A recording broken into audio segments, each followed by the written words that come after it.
Namoni bato ebele bazaki lobi na stade. Bakei koyamba ba joueur babini mikomboso. Bakonzi ya mboka na basila bango bakobina mikomboso. Mukomboso ezali eloko ya balabala. Bamemi yango esika ba autorité. Oh lelo mati transport na matete. Ba autorité bakobina mikomboso. Po bayambi ba joueur. Donc on komona ete mbongo ya mboka bazali ko luka kozwa ko soutirer mbongo ya mboka ko sala ngo du n'importe quoi na mituni motuna. Toleki na coupe du monde, toleki to nonu. Bato balingara football lokola maître Falman balobi on toleki na lutte. Ah. Mais comment est-ce que selon l'information, il paraît balongoli 5 millions na caisse ya l'état pour être bon organisé loko basala ki na stade de Martyrs. Combien? 5 millions. Ah non, non. 5 millions. 5 millions. Ah, pendant que bas sinistré bazole là. 5 millions. Jamais beaucoup seli bango. Beaucoup 5 millions. Ndeko terme wana na kishino ezanini. Tokei. Na kishino ezali escroquerie. Te, l'obasco traduire en na kishino. Mission. Oh. Mission. Oh. Ezali escroquerie à monene auto comment sous régime yandeko Félix Tshisekedi Tshilombo. Ça c'est fort. Celui qui va fan. Mais ici, c'est là ba fan no mingi ba na dikosi makati. Autant vous le babo zo décourager ba. Je te dis la vérité. S'il vous plaît. Mon pas dit ça. C'est là. Bandeko ba olanda ngai. So balobi azaka pemme au CP so abia azaka mwindo silikite. Ba abia azaka libumu au siliki azaka tolo maso. Bandeko nga ata soko zala dikosi. Komuna pasité. Dikosi na ope goza qualité na. Mais ke bandeko John balobi hinanzi na toya ho. Oye koloba ete monta dikosi sala ka politique te. Oh! Ça c'est pas. Bandele lo wa. Hinanzi na toya ho. Monta dikosi sala ka politique te. Po ete makanisi no sengeli avancer mboka ya rezongo bobele na sima. Na dikosi. Na ndenge ya exactement. Nini bandele lo wala. Hinanzi na toya ho. Oh! Monta dikosi sala ka politique te. Ça c'est fort. Très bien.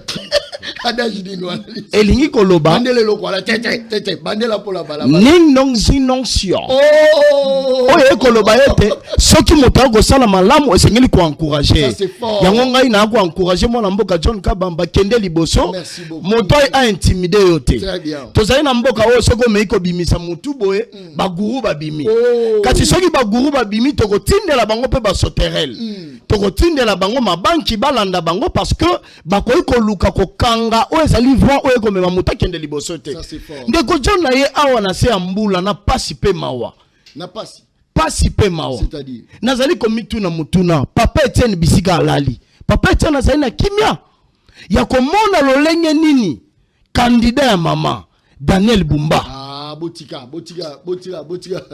Bumba Vanda pardon botika s'il vous plaît soki na la kisio soki na la kisio chaussette na lati okomona ete mai na poto pe to ezelo kola ah te ezelo kola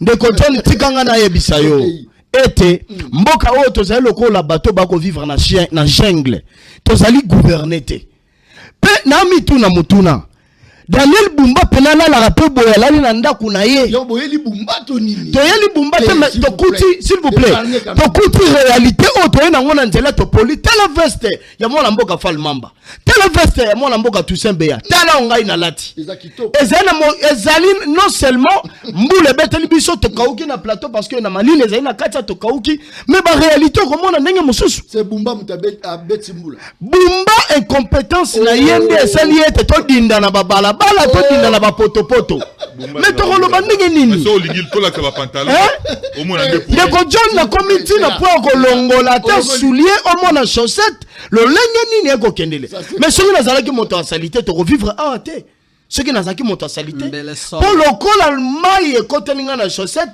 soki na longolo koloba oyo to benga ngo tudiki nungi biso bayombe donc na kolobela yo awa ete mboka eko kende mabe ndeko Bumba ako sala effort moko te pour na ville province de Kinshasa voilà selon yo non selon les Kinois voilà pression na koloba non c'est il est de notre droit légitime ya kolobela Kinshasa pour to ko vivre na Kinshasa étant siège des institutions ndeko Bumba Aïe incapable. C'est-à-dire que Naïom vaut mieux Ngobila que Bumba. Non, écoutez, s'il vous plaît, s'il vous plaît. Je ne vais pas parler de Ngobila, je ne vais pas parler de Bumba. Ici, je parle de la République démocratique du Congo, notamment la ville-province de Kinshasa, qui a un dirigeant, Ouazali, soi-disant le premier citoyen de la ville. Pas soi-disant, écoutez, premier citoyen. Il faut accepter. Balabala est lobby qui est un gouverneur impuissant. Oh! Azebi ko éjaculer matière T. Nini? Ko éjaculer matière T.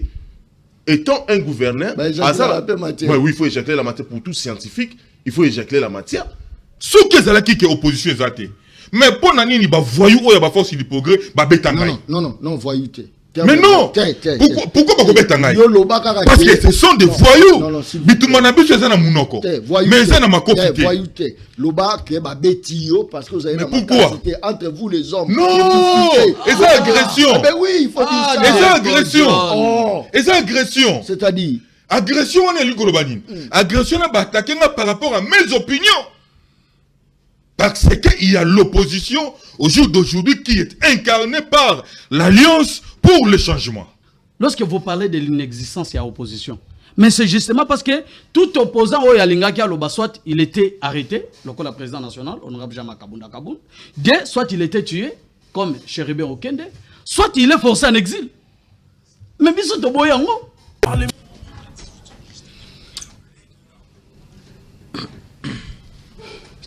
Très bien. Mokolela mo nabino balandi une très grande émission na dimension ya continent d'Asie, émission na ngai, émission na yo, émission ya population congolaise en général. Merci beaucoup pour la confiance au Bozaropé, ça na journaliste non professionnel mais très efficace. Balabala ndemo konzi, est-ce que balabala zu courant, balabala zu mai, est-ce que banzela na balabala bongi, est-ce que balabala a se retrouver? Pourquoi Batu banegijaka balabala nde peuple bande ko ngai mvula o ebeti et du biso na boulevard mais botala degré au boulevard et zindi na mai boulevard et zindi naza koloba embouteillage total bande ko nga toza koloba toza kotuna qu'est-ce qui ne va pas en République démocratique du Congo? On se pose autant de questions. Nani a repéré sa solution? Namayo comme la population est biso, braquage et paille, insécurité et paille, érosion et paille. On dirait Congolais à sala lisumu moko boye, mais motoko délivré azate. En tout cas, franchement, émission Mokolo Malilo, vous allez pesa mboa boyi, parce que c'est une émission spéciale. Les gens se posent des questions. Ba opposant ou ya biso, bakenda wapi. Batikala ba opposant kaka ya TV ya meeting baza wapi toza kotuna. La rue est abandonnée. Nani a sauvé balabala? Nani? Bato belé baza ko sauver ba famille na bango, baza ko sauver parti na bango, mais nani a ko sauver peuple? Balabala daza ko répéter balabala. Aza otala ngalobi na bandi lisusu na bandi. Ça c'est très bien. Je crois que ma sortie médiatique et salami est belé. Fayoulo a lobby. De l'autre côté, leader est belé lobby pour ne pas citer Combo actuellement. Mais biso tout Hollanda qui sortie médiatique. Point de presse, il y a moi na Congo, Jean-Marc Kabound. Est-ce que le moment est bien posé pour l'aller à Bima? Et ça qui raté, tout raté. Trop bête à l'isolo à la mokolo malelo. Na katia plateau émission Le Peuple Parle. Trop bête à moi. Mais tous les arbres tout na maïbélé. 2028 il y a ngolo.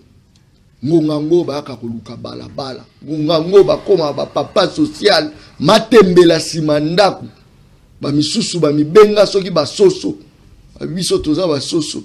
Mais tant que peuple a dinda soso a souté. Soso a commis pigeon à Pumbu qui. Ngongango. Trop bête à l'isolo ana mokolo malelo. Na katia plateau émission. Le Peuple Parle.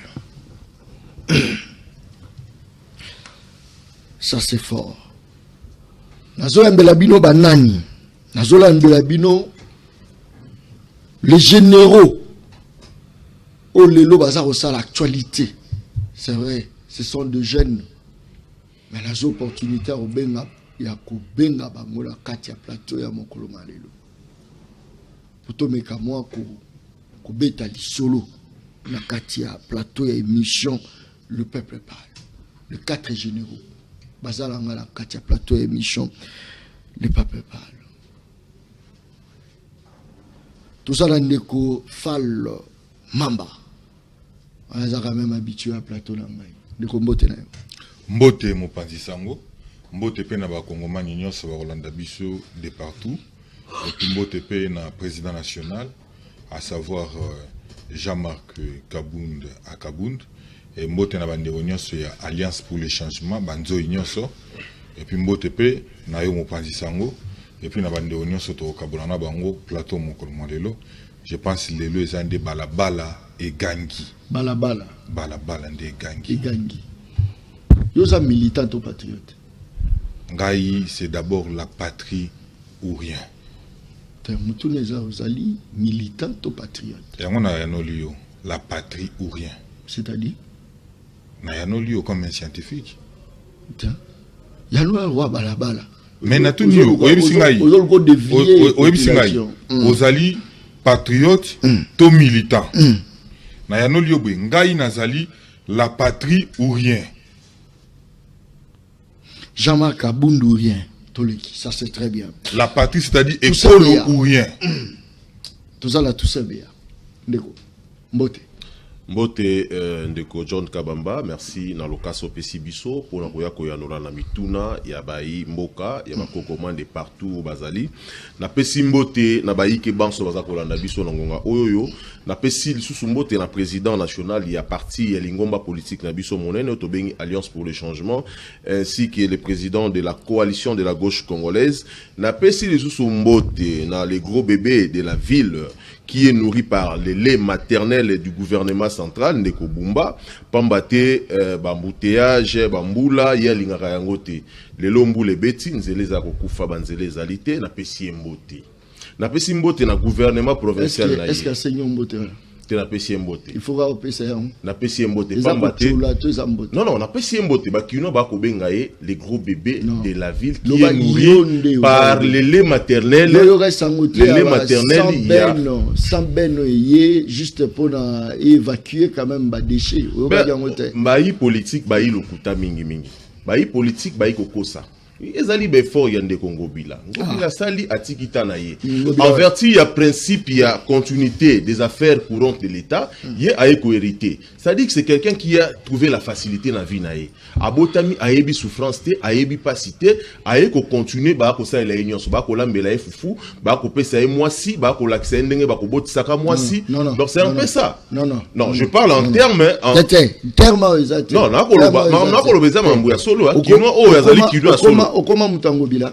Non, comment ça? Ah ben oui. Mais je parle. Toza bakinois. Toza bakinois. Tu dis bakinois. Tokolo mambia solo. Ça c'est fort. Il y a des images. Il y a des images qui parlent lorsque Ndeko Akokendaka atiki ba ben naye oyo basali laté, il y avait un contrat de la ville, même Ndeko Chilombo, il avait affirmé ça à l'issue d'une vidéo à Lobaka Yango. Il y avait une société le nom m'échappe comme ça, mais il a dit ça. Il y avait des images qui prouvent Ndeko Bumba a causé l'effort mon côté pour la ville province de Kinshasa. Voilà selon eux. Non, selon les Kinois. Voilà pression. Non, il est de notre droit légitime. Il y a la Kinshasa. Pour vivre à Kinshasa étant siège des institutions. Ndeko Bumba aïe incapable. C'est-à-dire que Bumba. Non, écoutez, s'il vous plaît, s'il vous plaît. Je ne vais pas parler de Ngobila, je ne vais pas parler de Bumba. Ici, je parle de la République démocratique du Congo, notamment la ville-province de Kinshasa. Qui a un dirigeant, Ouazali, soi-disant le premier citoyen de la ville. Pas soi-disant, écoutez, citoyen. Il faut accepter. Balabala est lobby qui est un gouverneur impuissant. Oh! Ayebi ko éjaculer matière T. Nini? Ko éjaculer matière T. Étant un gouverneur, oui, il faut éjaculer la matière pour tout scientifique. Il faut éjaculer la matière. C'est un mot français. ngana ko inventer ni oui Jacqueline ngozo bimisa bimisa matière oyo otango oyaki na programme na état gouverneur la ki sa biso ke ozala makambo faux pesa oui Jacqueline matière c'est un impuissant il ne sait pas éjaculer la matière non l'impuissant c'est un mot français c'est ça qui tika c'est ça que ça est biso nous parlons c'est l'une des raisons autour de pour na kolobela makambo Italie mboka Italie Kinshasa c'est pour na yo capitale rien ne marche. Il y a des routes qui sont bloquées ici et là. Et est-ce que Ndeko John Kabamba c'est toujours important? Il y a que ça la banzela où ils bétonné ou encore bitumé. Bitumage ils allaient période de laps de temps. Ils allaient faciliter circulation. Donc, c'est vaguer dans l'occupation librement. Nous avons biso en otage. Bolingo ça la béton, alors que béton a biso 10 mois, 12 mois, 24 mois, une année, c'est là qu'Abamba c'est 2 ans. Ça c'est pour que ça les 2 ans. Et si déjà va les biso 8 mois, yango et l'autre comment que ça les maté. Et que ça les maté. Soit OK nzela kabinda, au comment l'autre que ça les maté. OK banzela nyoso bango bakangi. Il y a rien qui est en train d'être fait en ce net moment. Donc, voulez-vous que ton numéro va passer par ça la banzela, on va savoir le sentiment na bango presque ça vous yango ne kangami. C'est les alités. Donc, sur OK une triomphale lelo a entré sorti parler du peuple Willery, au comment on embouteillage moko monstre ko salema. Nonobstant que basali recours na bande ko na biso il y a plutôt pour nous sinon dans FRDC mais il y a toujours rien. Il y a un problème sérieux qui se pose dans la situation voilà. Na moni pe batu ya transport awa ba yeli biso susu to futa mikanda. C'est là. C'est grave. J'ai là. Yoko tsinga makasi na iki likambo zate. Tozana ndeko Gédéon. Na gata plateau. Mona Kongo mbote na yo. Mbote ndeko John. Merci pour l'invitation.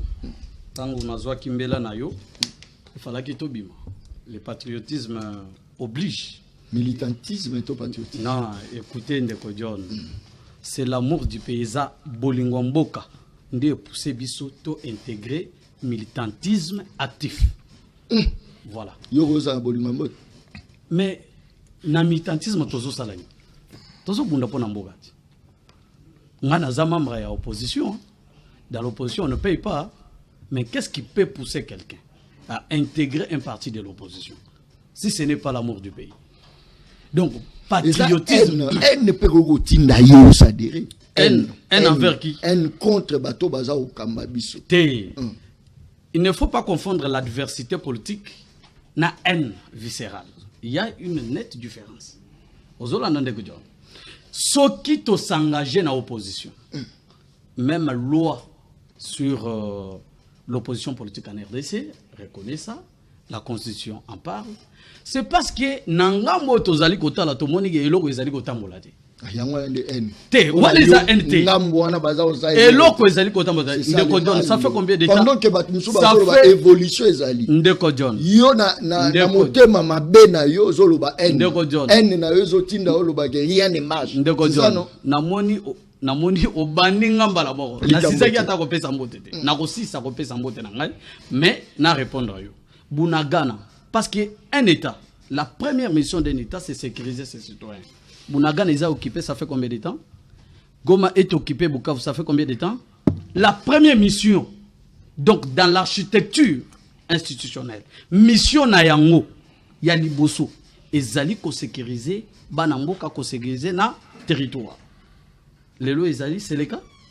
Ce que tokozana bango faute eza NT faute eza bana Yandeko Tshisekedi. Oh, mais l'affaire de tout le monde n'est pas la faute revient à monsieur Tshisekedi tikanga na pesa na nombote na ngai na l'incontestable s'il vous plaît na rozonga wana comme banga na yebisa ki o balabala bilobo sakanaka nazali kolanda likambo zate olobini. L'affaire de tout le monde n'est pas pour un individu.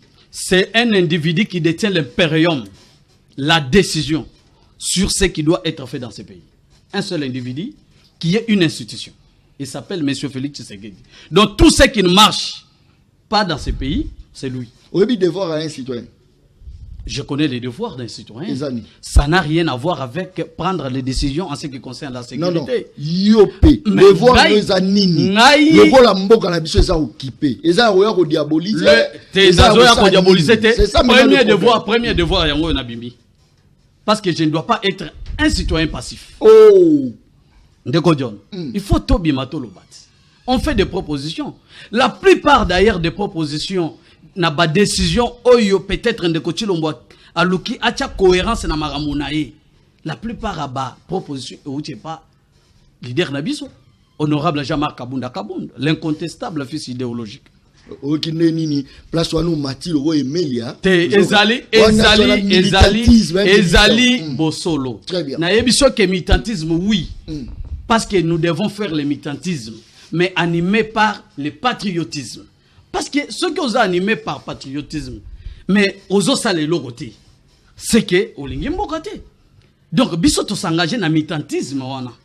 Na ndenge moko ya bien ya kosunga mboka ya kobima ya koloba ya ko reprocher oyo to moni ke ezali ko tambola te to reprocher to lobi kité tel ezo tambola te so to moni ke auteur responsable c'est un tel biso mela maïté oh te papa o sopi pétrole ko futa maïté ça c'est fort te o ko futa ka pétrole donc si c'est toi l'agent causal ya makambo ezo salema biso mela maïté to biso ke ndeko tel ya ngona biso ke ndeko Chilombo c'est bien lui le responsable.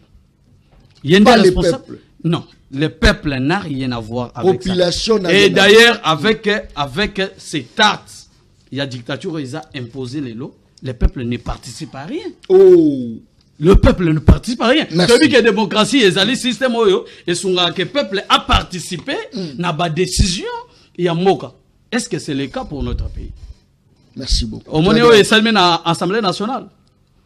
Il faut que démissionner dans le gouvernement. Élection. Désigné par l'autorité de référence. Vous comprenez que rien, il n'y a même pas de contrepoids.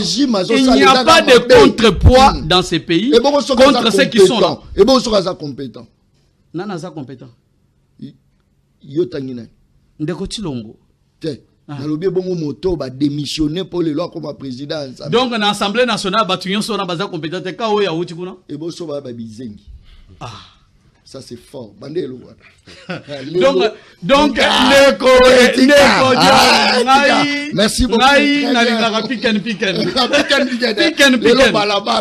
c'est très bien. Merci beaucoup. Merci beaucoup na bandeko baza Holanda biso déjà ba message déjà beaucoup tisa ba message botuna ba question oza balabala ba intimider biso te.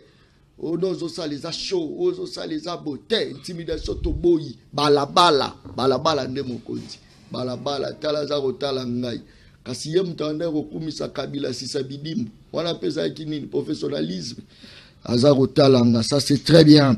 Merci beaucoup.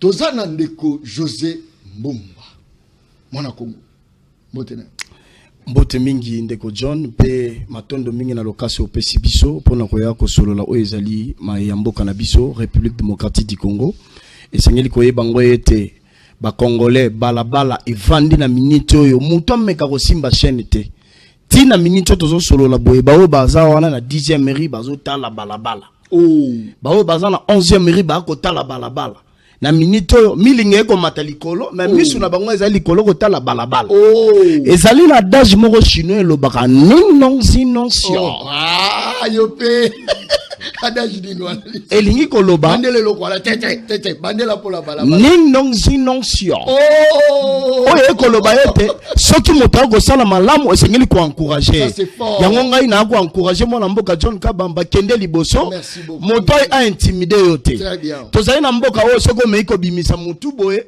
baguru babimi kati soki baguru babimi toko tindela bango pe ba soterel toko tindela bango mabanki balanda bango parce que bakoyi ko luka ko kanga o ezali vent o ko mema muta kende liboso te ndeko John na ye awa na se ambula na pasi pe mawa na pasi pe mawa c'est-à-dire nazali komituna mutuna papa Etienne Bisika alali papa Etienne azali na kimia ya komona lolenge nini candidat ya mama Daniel Bumba botika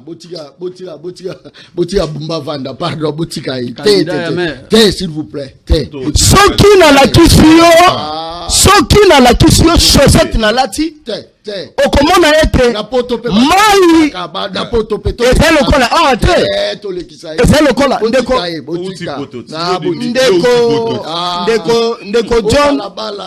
ndeko John tikanga na yebisa yo ete mboka oyo tozali lokola bato bako vivre na jungle tozali gouverner te pe na mituna mutuna Daniel Bumba penala la rappel boyalali na ndaku na ye. Yo boyeli Bumba to nini? Toyeli Bumba te mais tokuti s'il vous plaît. Tokuti réalité o toyena ngona nzela to poli tala veste ya mwana mboka fal mamba. Tala veste ya mwana mboka Tusembeya. Tala ongai na lati.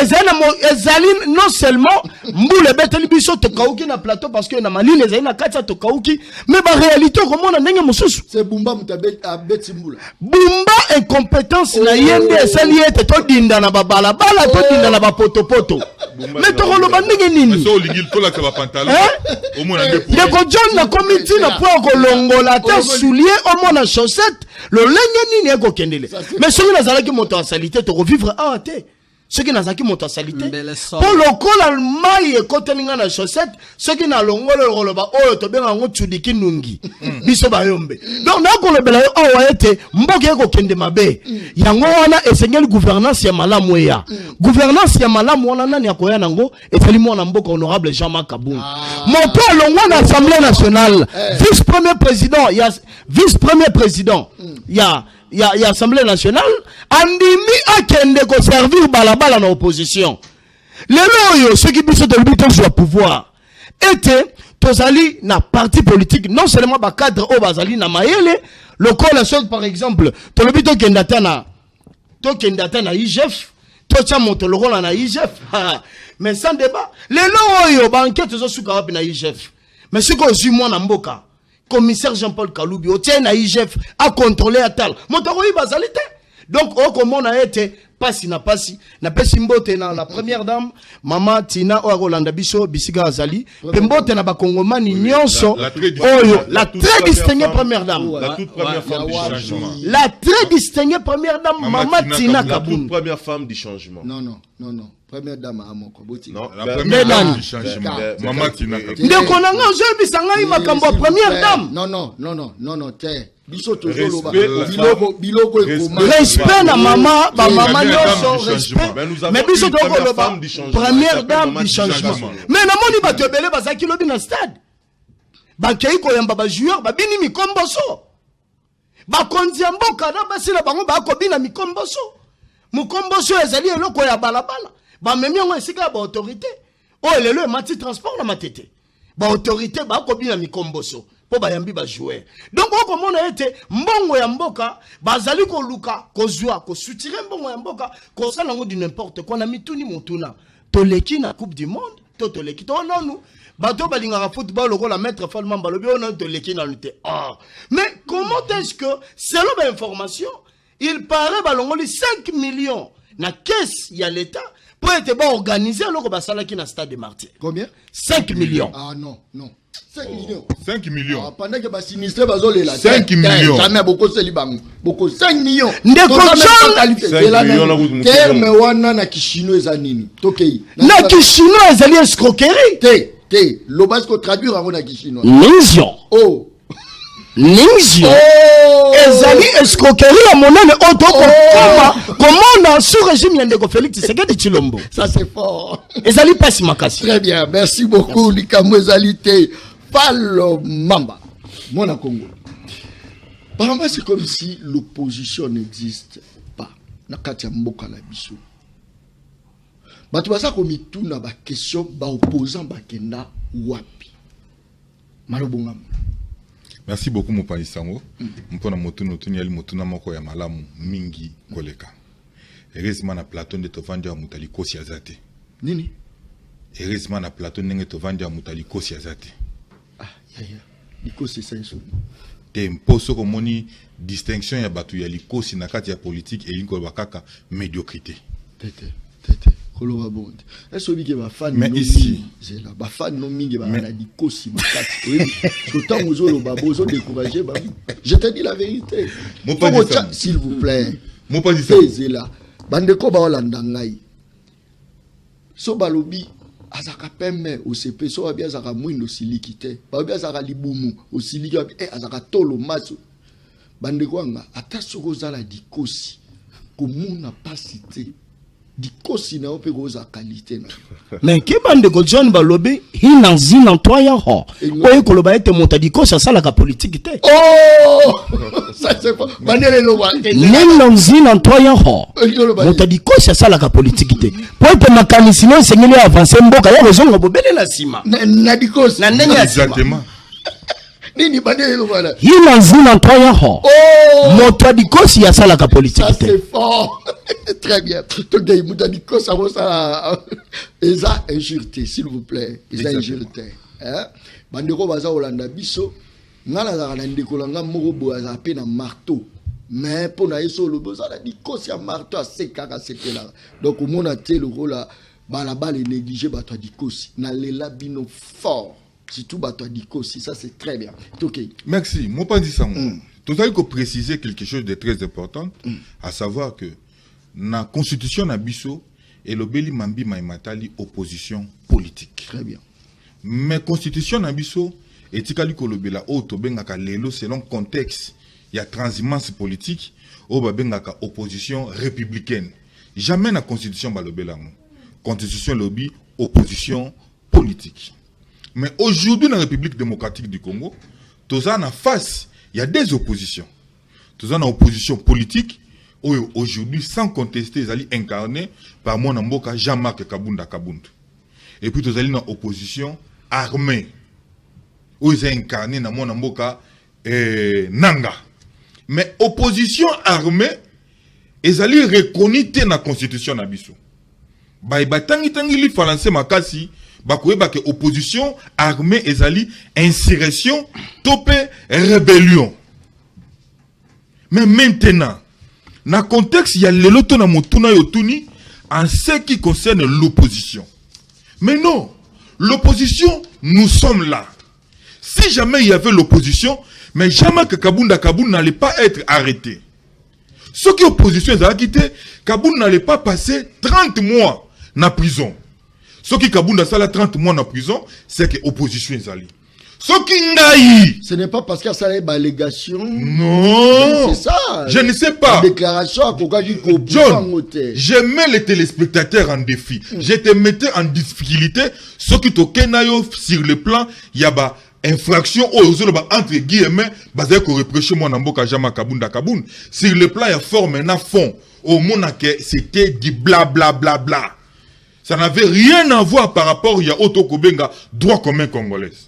Mais sur cet aspect, ce que c'est là qui est opposition est mais pour nani ni ba voyou ou ya ba force du progrès ba betangai. Non, voyouté. Mais non. Pourquoi ba betangai? Parce que ce sont des voyous. Bitumana biso za na munoko. Mais ça na makofité. Voyouté. Loba ke ba betio parce que vous avez capacité entre vous les hommes. Non. Et ça agression. Ben oui, il faut dire ça. Et ça agression. Et ça agression. C'est-à-dire agression on est l'Igolobani. Agression on va attaquer par rapport à mes opinions. Parce qu'il y a l'opposition au jour d'aujourd'hui qui est incarnée par l'Alliance pour le changement. Nous étions ici. Nanyatsikala ko lancer marche. Moutatikalo lancer marche. C'est pour vous dire que s'il vous plaît, oui. Depuis Kabunda commis en opposition, est-ce que déjà lancé déjà marche? Non, et ça question dans les autres. Est-ce que déjà lancé? Depuis que Tozalina président Jama, depuis Tozalina président Jama Kabunda opposition, premier jour parti à lancer l'élo, où ils allaient sortir, il y a parti, après 3 jours, Bakangie. Nous, Alliance pour le changement, en absence, il y a Jama Kabou, nous avons organisé ba marche ya minene na kati ya ville ya Kinshasa. Mais ezali non. Fiasco ezali nde conception na yo. Mais le lo sikoyo, c'est pour la première fois. Autres ali ko organiser marche na yemoko Jama Kabunda Kabunda en personne le 15 décembre. partout na vu na République démocratique du tika Congo. oloba. Na ebisiyo Bino baloba boza parti mallette boza la kina. John Papa Kabamba. kin boza souhait. John Kabamba. Mais il répond. Et kozala bafwa Bachala. Une intimidation. Le 15 décembre. Très bien. Le 15 La population décembre. nini. Le 15 décembre. Population nini. John Kabamba fait partie de la population. Parce que les lois John Kabamba. John Kabamba fait partie de la population. Ce qui va simbi bilamba nangana John Kabamba to polimbula. To dindima itolongoli ba sapatu. Ce que c'est là qui permis liboso kaka waboyo. Au monde na kaka liboso académie wa ndenge ma etondi. Tozali ko réclamer nini la paix na République démocratique du Congo. Vous réclamez pas nani. La paix. Et pas nani. Tozali ko tout na ko loba. Ce que vous devez réclamer. Lobi bozo réclamer. Tozali ko exiger.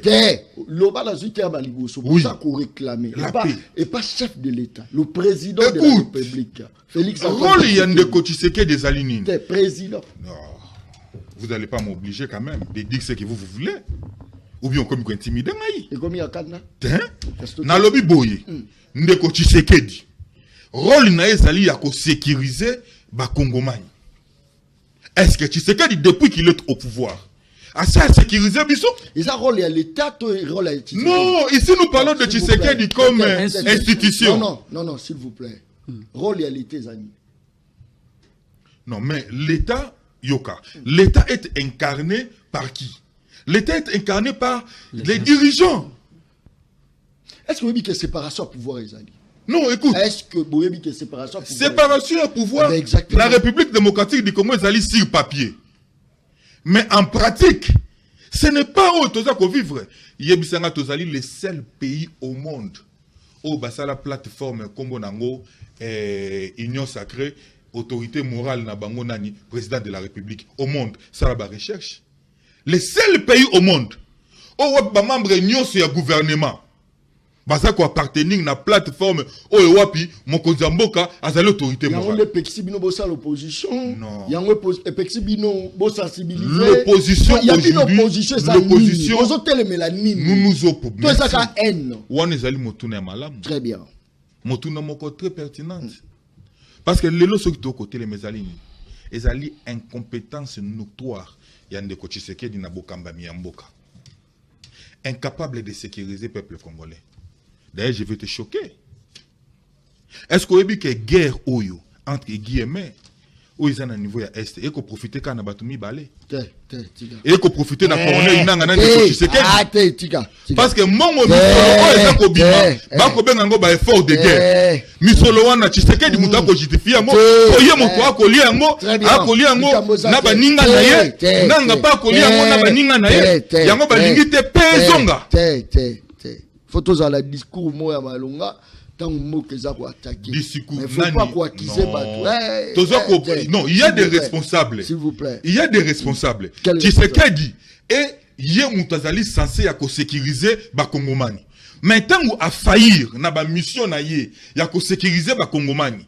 Il faut te pointer les doigts, te dire que tu es irresponsable, na ba oyozali, ba attribution, to ba responsabilité na yo. Ya ngona biso le 15. Oyozali le 15 décembre, journée plutôt que le baba fois, bachala, nous exigeons à Tshisekedi la paix na République démocratique du Congo. À part exigence wana, je vous dis la paix. Parce que sans Kimia, vous n'allez rien faire. Merci beaucoup. Olobi na soukalango, toza rosenga la mokonza mboka Kimia. Non, nous l'exigeons. Manière ya quoi nous l'exigeons. Il faut ça. Non, toza avec politesse. Non, toza bon de la oui, avec politesse. Ça je ne sais pas. Très bien. Ce que vous appelez politesse, ce que vous appelez demande. Moi, je ne demande pas de Tshisekedi. En tant que citoyen responsable, je l'exige. Tshisekedi azali mwana musala na biso. Tshisekedi ango mwana na lobi Tshisekedi mais oui. Ali congolais. S'il est là-bas. Très bien. Tshisekedi il est obligé de sécuriser le peuple congolais. Merci. Au cas contraire. Merci. De toi tous au compter déjà calamité P 2028 hein. Voilà l'intimidation hein. Ah. Merci. Très bien. Bey. Bon. Bien de Kodjon. On va dire mingi, hein? Oui. Na Vandi, j'étais en train d'observer ma question, et là, j'ai ressalue encore le 14e parlementaire de l'IDPS, à savoir le président Jean-Marc Kabound, où il y a l'incarnation, il y a Etienne Tshisekedi du Wamulumba, les sphinx délimités. J'allais cru que nous avons n'a bien 14e parlementaire. Pourquoi? Parce que nous devons refaire l'histoire. L'histoire, c'est qu'il est le seul secrétaire général de l'opposition, issu de l'opposition, où il y a mis parti à opposition à pouvoir. À Pessi Bango, mais malheureusement, je suis insaté. Ah, vous aurez regretté la moi, hein? Vous aurez regretté. C'est-à-dire, je suis à la mauvaise gouvernance. S'il vous plaît, on dit qu'ils ont pouvoir na bino, mais vous avez bénéficié de la moitié en un noir. Non. On dit qu'ils ont pouvoir na bino, mais yo, aux la chômage, mais bateau poto va se retrouver. C'est tout à fait normal pour dévoiler. Bon, écoutez. Ok. Ndeko John, je ne m'irai pas ici kokende de part et d'autre. Parce que tu as posé des questions un peu pertinentes. L'opposition congolaise est allée réglementée par la Constitution. À l'issue de la loi numéro 07/008 du 4 décembre 2007, Oyo est allé réglementer opposition. L'opposition a un rôle, il y a critiquer la mouvance présidentielle ou la majorité qui gère. Malheureusement, nous avons une majorité de pègres. Pègres ni goloba, bato ba ko détourna ka misolo ya l'État, miyibi, en lingala facile, balabala, miyibi, pègre. Un régime finissant. Mais aux abois. Non, mais écoutez, quand même. Mais non. Il faut savoir faire la part des choses. Non, la part des choses, ça c'est fort. Aujourd'hui, nous devons prendre ce qui est la responsabilité, donner ça à Nandeko Félix Antoine Chilombo, ou Azali responsable, ou Azali Lelo, les garants, le président de la République. Je me réserve, moi, le droit de ne les pas appeler chef de l'État. Nakobenga est président. Parce que c'est les éléments qui constituent l'État. C'est les territoires, c'est la population, la reconnaissance internationale. Est-ce aujourd'hui, nous pouvons parler de l'État comme territoire? Nous avons des territoires sous-occupés. Nous avons des territoires où ezali na maboko ya banguna. Oyo lelo ndeko Chilombo, ba ko sala deal na bango na ndeko nanga corner nanga. Mais attention, guerre banda lelo te banda utakala. Agression banda lelo te banda utakala. Pendenge ni bogo la tsa mona batu beria depuis soki 30 ans bandine bolati sié. Ndeko ici na ko paraphraser la chancelière allemande Oualouba, on ne vient pas en politique pour hériter de son prédécesseur. On est censé supposer connaître les problèmes ou les désidérata de la population. Lorsqu'on vient pour réclamer les suffrages universels, on est censé connaître les problèmes. Les vrais problèmes, il y a souche. Il y a Congolais nyos wazali na Faubourg, wazali na Bokandanga kuna, wazali na Mbandaka, wazali na Ilebo, wazali na Chikapa, wazali na Kikwiti. Vous voyez, Ndeko Chilombo est venu, il est allé jeter l'opprobre. Tout ce que nous vivons ici, Kabila, il a fait croire à l'opinion publique que Kabila a des problèmes. Alors aujourd'hui, tel qu'a dit le président Jean-Marc Kabound, il ne peut pas faire, nous ne pouvons pas faire, nous aujourd'hui Congolais, nous ne pouvons pas faire un procès contre Joseph Kabila, mais contre Tshisekedi. Pourquoi contre Tshisekedi? Parce qu'aujourd'hui, les problèmes que nous connaissons, l'histoire, la mauvaise gestion, gouvernance, les mauvaises élections, les cas d'Ambo Kanabiso, il y a 7 jours, 10 jours, il y a créé crise auto-commune. Crise auto-commune, crise politique et sécuritaire.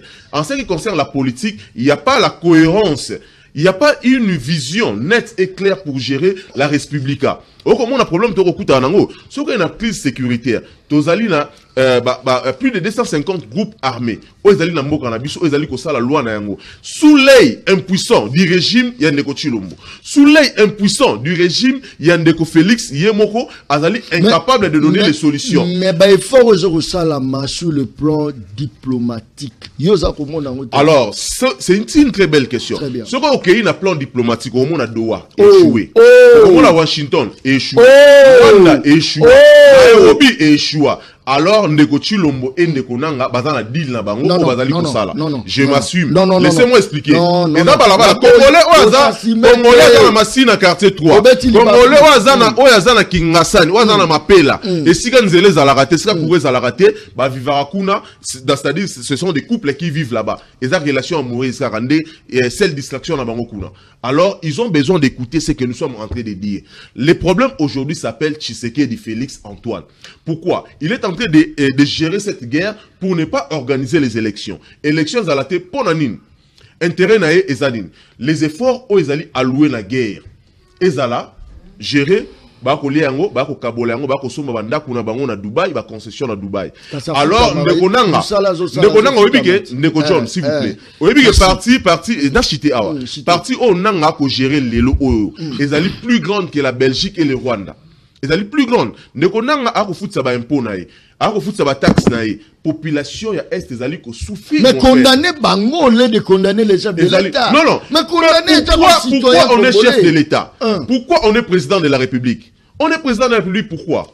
Pour restaurer la paix. Donner les Congolais ce qu'ils réclament, ce qu'ils veulent. La paix, Ndekonangai John, na comme so bandeko bana Nord Kivu, Sud Kivu, bazako passer ba moment moko, ya ma bena vie na bango. Au nom ba vivate depuis la République démocratique puisse exister. Ndeko Chilombo en est l'auteur. Alors ici, il est question que Ndeko Chilombo a conscience de trouver un accord de paix entre Yé Nananga pour que nos populations vivent dans certitude, vivre dans espoir. Les autres ont reproché de la mauvaise gouvernance. Au commun, les autres ont dit que $1 $1 donc, c'est-à-dire que nous avons perdu même le pouvoir d'achat à l'hauteur de 40%. Ndeko Chilombo, c'est l'incompétence inouïe et notoire au sommet de l'État. Il y a des gens qui viennent faire leur premier stage au sommet de l'État. Basé Belé, gouverneur à banque, ou à Messo, stage au sommet de l'État. Des apprentis petits sorciers. S'il faut dire ainsi. Non, il ne faut pas dire ça. Très bien. Ce sont des mots qu'il faut... Très bien.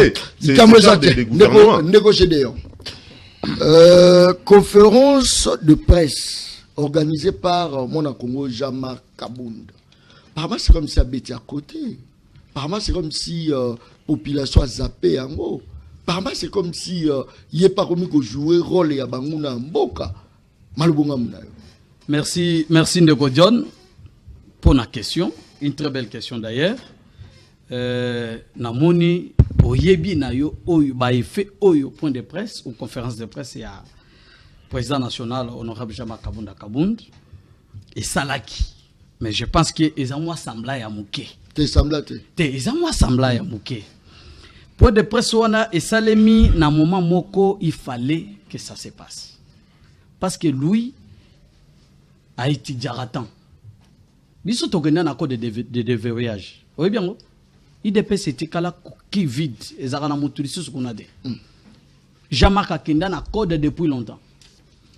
Il fallait qu'il le fasse parce que les Congolais n'ont pas besoin. Il fallait qu'il y ait bima.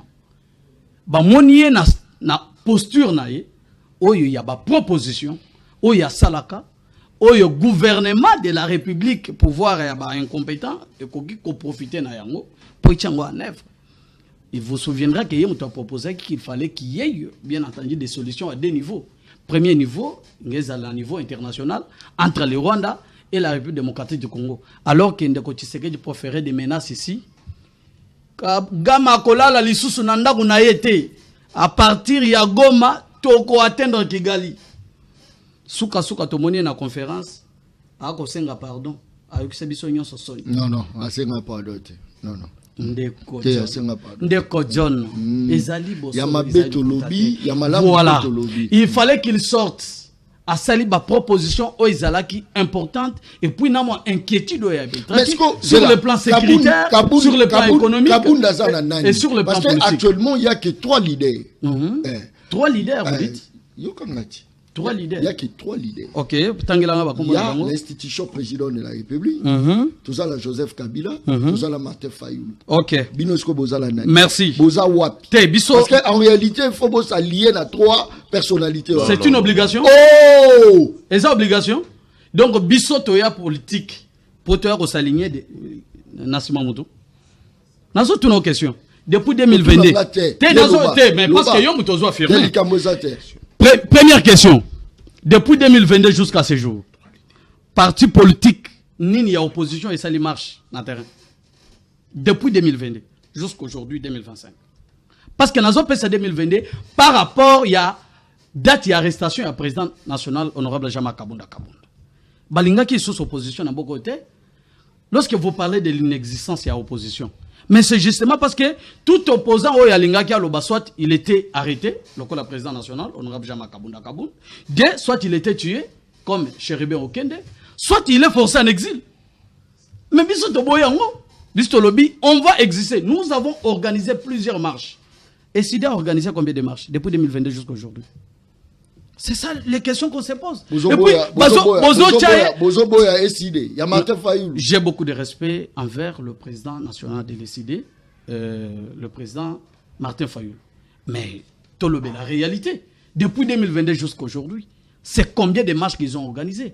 Parce que la capacité des partis politiques de l'opposition se cache dans leur mobilisation, leur façon de tenir devant le pouvoir. Vous êtes avec Kabila, vous êtes avec Kabila? On n'a pas intérêt d'être avec qui que ce soit. Oh! Nous avons une voix. Je vous dis qu'on fait des propositions.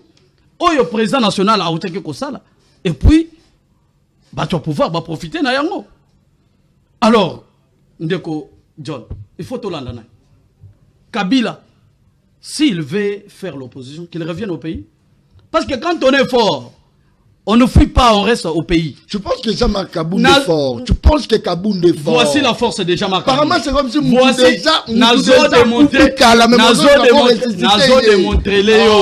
Nazo démontré Léo, force à Jama Kabunda. Rapidement. Il a été en prison, arrêté pendant 30 mois. Est-ce que Boyoga est allé là? À quel hôpital? À Kimate, à Vanda. Yomo koza témoin, il y a un nombre de manifestations au bassin à Kachamboko contre Jama Kabunda Kabunda. Il a tenu la tête, il est resté. Malgré les menaces, même des menaces de mort ont été proférées. Même à notre rencontre. Bisson, tu as menaces de mort. Mais on est là, on a tenu, on n'a pas fui.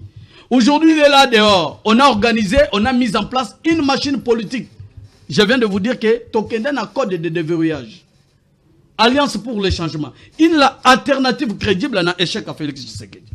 Alors, ce qui te montre que l'État qui devait être géré, Dengue, État moderne, ils se gérer, ou être géré, tout le monde que Bazali Kokamba yango bienté.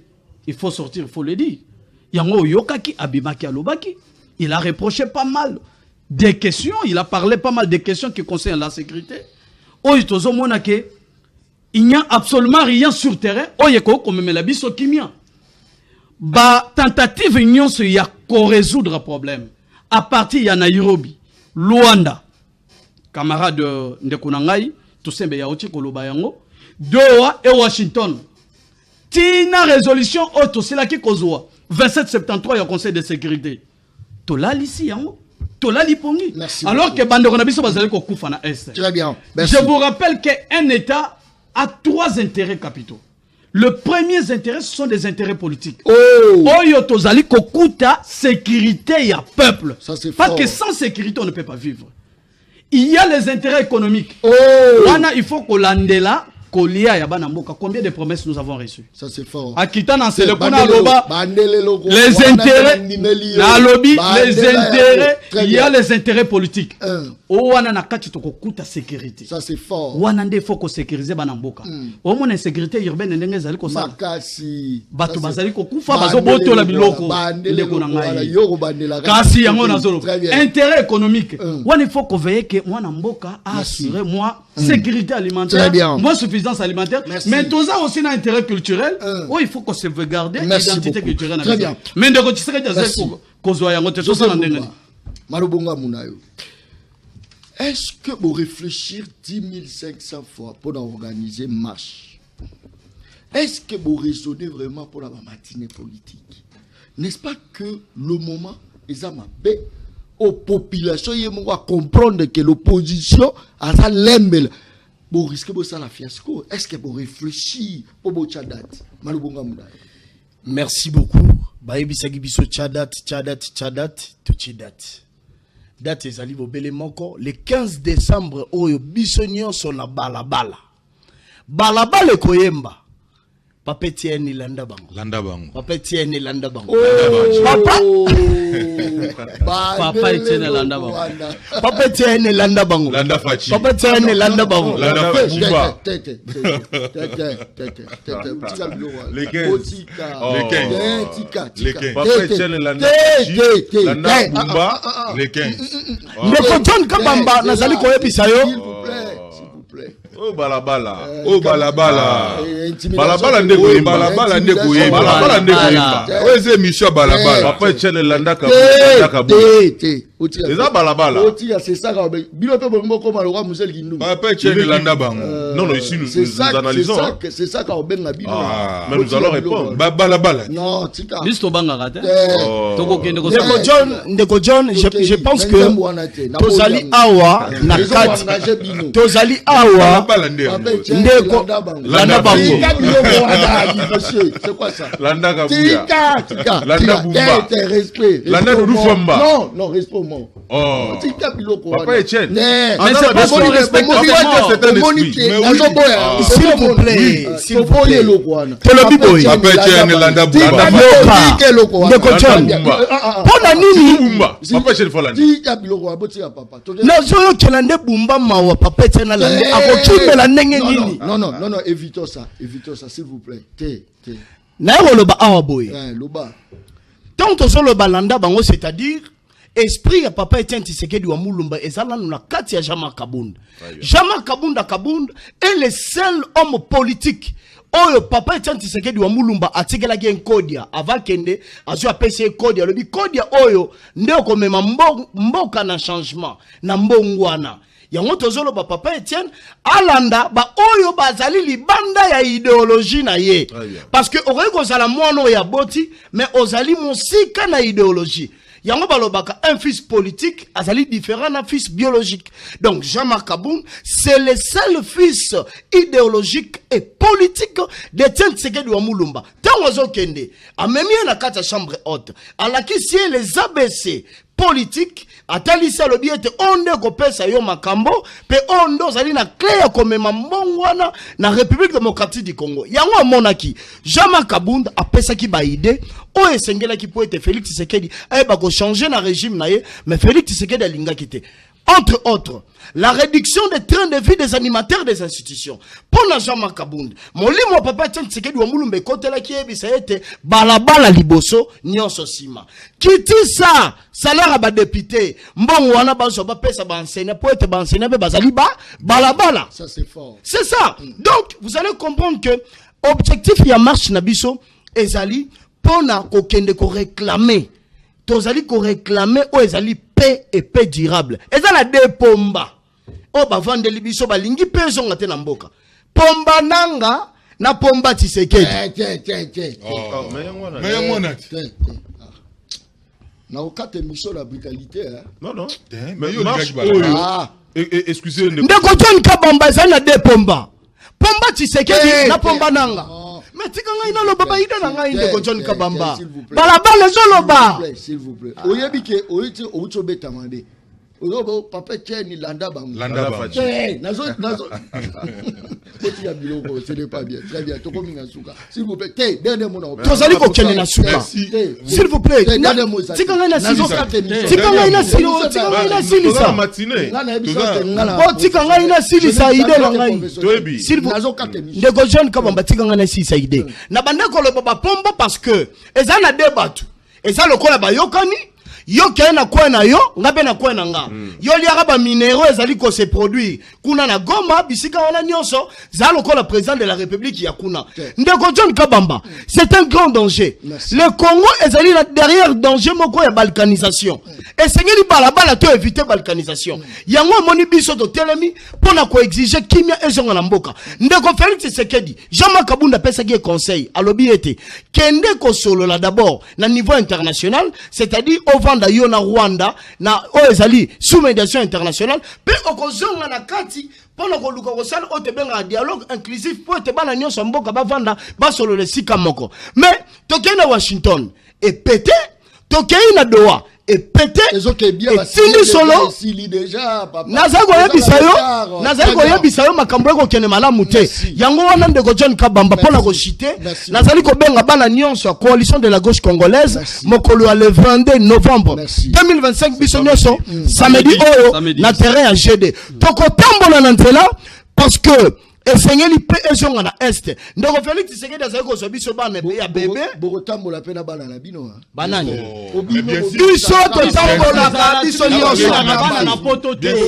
ndeko Jama Kabund c'est le seul homme politique au bakangi baluki bakanga su mwasi na ye po ete mwasi na kitaki na balabala Papa Etienne Landaba. Ndeko Jama Kabund, c'est le seul homme politique. Oyo bakangi d'une manière frauduleuse, mais balingi pe bakanga na mwasi na ye. C'est-à-dire, kudi ya ntusu, kudi ya maji. Bakangi papa, bakanga pe mama. Nada chinois ezali. Non somnion lo. Non somnion lo. Kudi ya ntusu, kudi ya maji. Bakangi Kabund, balingi bakanga pe mwasi na ye. Oui, je prends la parole au nom de tous pour citer, pour dire quoi, excusez, Ebolimbi Sangai, Bandego, Tozui Maloba pour na Koloba Boy. Samedi Oyo, na terrain GD, Tozali na matinée politique, nous na compte, il y a coalition congolaise. De la gauche congolaise. De la gauche congolaise. Coalition de la gauche congolaise. Oyo et Kosalema na terrain à GD na Lemba. C'est samedi. Alors le 15 décembre, Nezali marche. Oyo Togoya ko revendiquer ba droit d'abisso. Insécurité alimentaire, la mauvaise gouvernance. Tokobeng ça ba professeur enseignant. Excusez, donc ça na paye. Oui. Tout ça la marche pour la population. Marche wana enseignant Ozali mal payé. Aya. Donc tozo zelaye. Na compte ya c'est-à-dire que na marche otoko sala. Tobengi si ba enseignant Ozali mal payé, marginalisé. Population, il y a couche, il y a C, il y a Ntsele, il y a Maluku, il y a Mbandaka, partout, parce que marche au sein de Manentali Mobimba. Nous sommes un parti politique qui est mieux implanté actuellement. La République, oui, très bien, la République démocratique du Congo. Mais ton côté, la démonstration, ça m'a dit.